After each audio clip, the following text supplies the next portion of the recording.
In this video, we're going to have a look at the graphical representation of a complex number.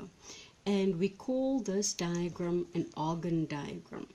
You'll remember from before we said that every complex number has two parts to it. The first part was what we call the real part. And the second part is called the imaginary part. Okay? And we're going to represent this on a plane, on what we call the complex plane. And we're going to work with two axes. The horizontal axis is called the real axis,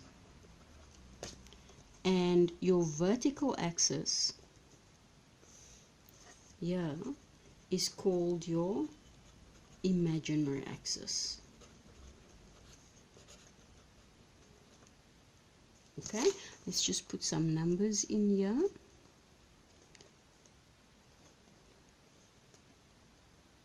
Alright, so 1, 2, 3, minus 1, minus 2, minus 3.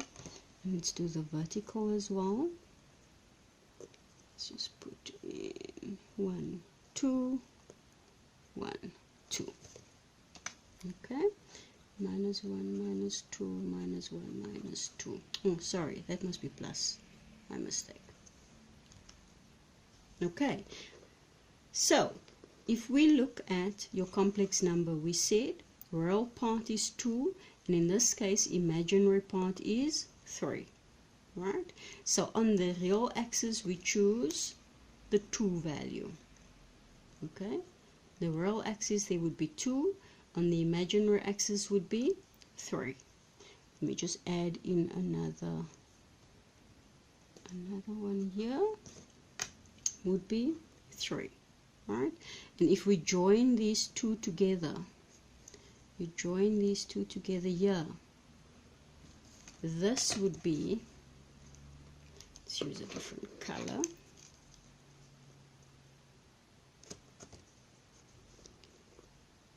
This here,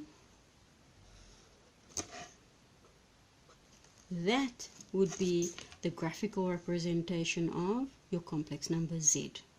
Okay, this is in fact a vector, and we'll come to that in the next video. I'll explain how this is a vector. So this here is Z equals 2 plus 3J. Let's look at some more examples.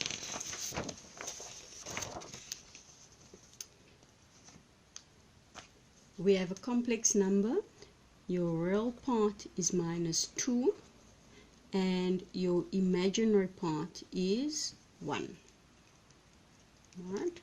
That means the real part would be on your horizontal axis at minus 2, and your imaginary part would be at the vertical at 1. Right? If we connect these up, it means that your complex number is going to be that one there. Right? So that is going to be Z equals minus 2 plus J. Right? One more example. We have a complex number 1 minus 2J, and we said the real part in this case is 1, and the imaginary part in this case is minus 2. Right?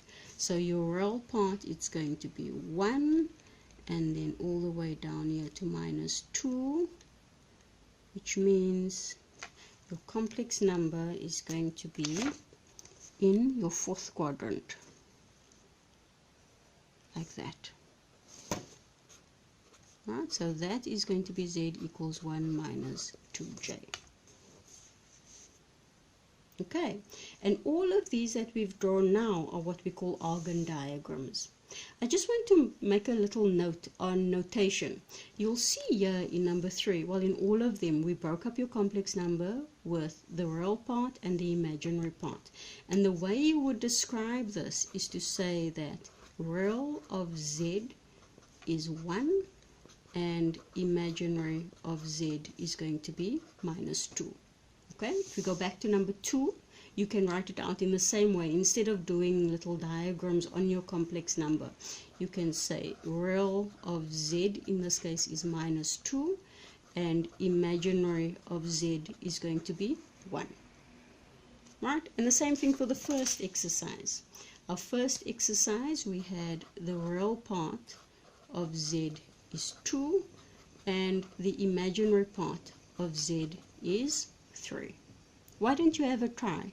Have a look at the tutorials and see whether you can draw the graphical representation of a complex number.